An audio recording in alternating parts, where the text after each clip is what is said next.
Hello, my friends from YouTube. This is the second quilt I did for hire, the second t-shirt quilt. And as you can see, it has a different style. This one doesn't have the fabric around the border. It's just the actual t-shirts. But I did rows instead of like a gallery type of quilt on this one. I also did the same thing with the backing. I left like 2.5 inches of the backing to roll it into itself so that way I can make the binding.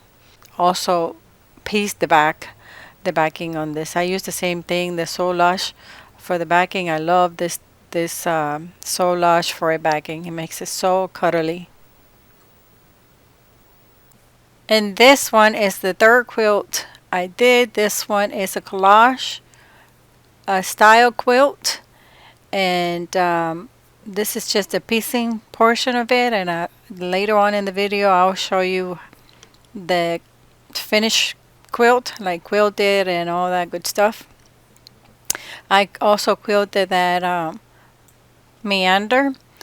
This shirt here in the center, it was a special shirt, so I put it in the center of the quilt, and I put some pieces of other t-shirts to kind of give it a background. In a second, I'm going to show you my process on how I made this quilt, the forms that I use, that I actually make those forms to make my life easier, because I had no idea where to start, and that definitely helped me a lot to keep myself organized. The first thing that I do after I wash all the t-shirts is bring them to my table and measure how big the logo is. I do not cut any logo until I have all my quilt measure it with my forms, and I'll show you that in a minute. So this one is the back of the t-shirt. I have these rulers. One is 12.5 and the other one is 14.5, and they're perfect for cutting the logos. So I center and make sure that I have, the same amount over here that I have over here, and from this side to this side. And then I put a little mark, and I use my form, this form, and this is where I log all the size of the logos. But I don't cut it yet.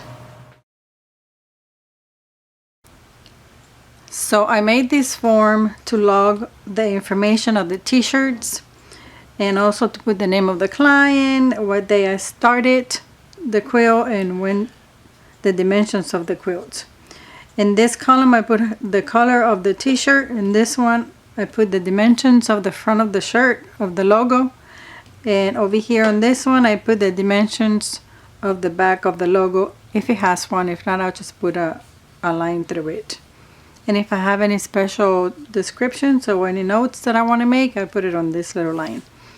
This form has up to 100 t-shirts. So when I print it, it prints all the way to 100. In case I get a client like the one I had that gave me like 75 t-shirts, which I made 3 quilts out of it, but I logged them all over here. I also printed this form that has the numbers for the front of the logo, and this one's for the back of the logo. And the same, if I put the t-shirt number 1 goes over here, then I get this from the front, this little piece of paper, I cut it out and I pin it to the t-shirt for the front and for the back. For example, let's say this is going to be my shirt number 1. I have all my little pieces over here that I'm going to, of course, cut. And then I'm going to cut the front. It's going to be this one. So I'm going to cut this piece. I'm going to pin it to the shirt. And then I'm going to come over here to this form, and I'm going to put the color of the shirt. In this case is orange. And I'm going to put the dimensions of the first shirt and the front. I'm going to put it right here on this section. And then after I measure my front logo, then I'm going to turn it. I'm going to measure this back of the shirt, which is, we already talked about, was 14.5 by 14.5. And I'm going to write it over here on the back. And on the description over here, I'm going to put, it could be smaller, because this one actually could be 12.5 by 12.5. And I put it aside without cutting the shirt yet, because like I mentioned earlier, we are going to draw all the little squares and make sure that it comes out to a rectangular or square quilt based on the measurements that we put on each little square, which is going to represent the logos.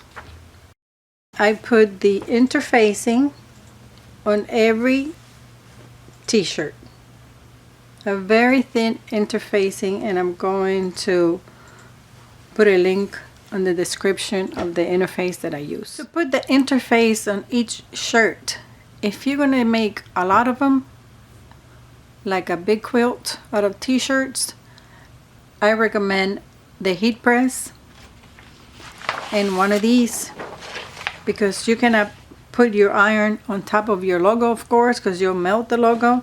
So I use the heat press, and then I put, first, let's say that I have my interface.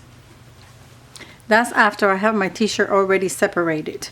I put my interface with the little bubbles towards the top of the back of the logo, and then I put it on my heat press, and I put this on top.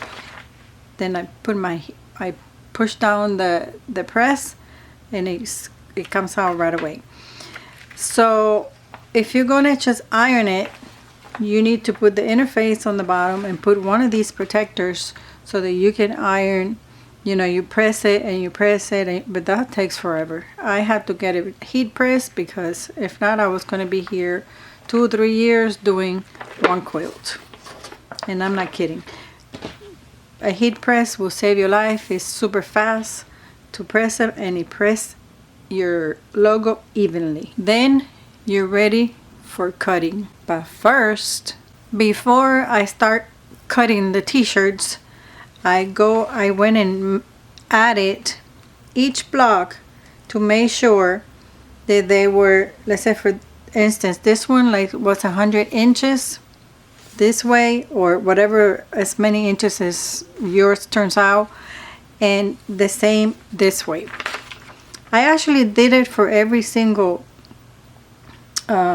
section to make sure that I have, if I have this one over here and this one, that I have the same amount. I don't know an easier way to explain it, but you have to make sure that the dimensions are the same all on every single section, either way, vertical and horizontal, on every single one. You just gotta sit down with your calculator and add this block and this block and this block, and make sure that all of these are equals the same as all of these longwise and then sideways.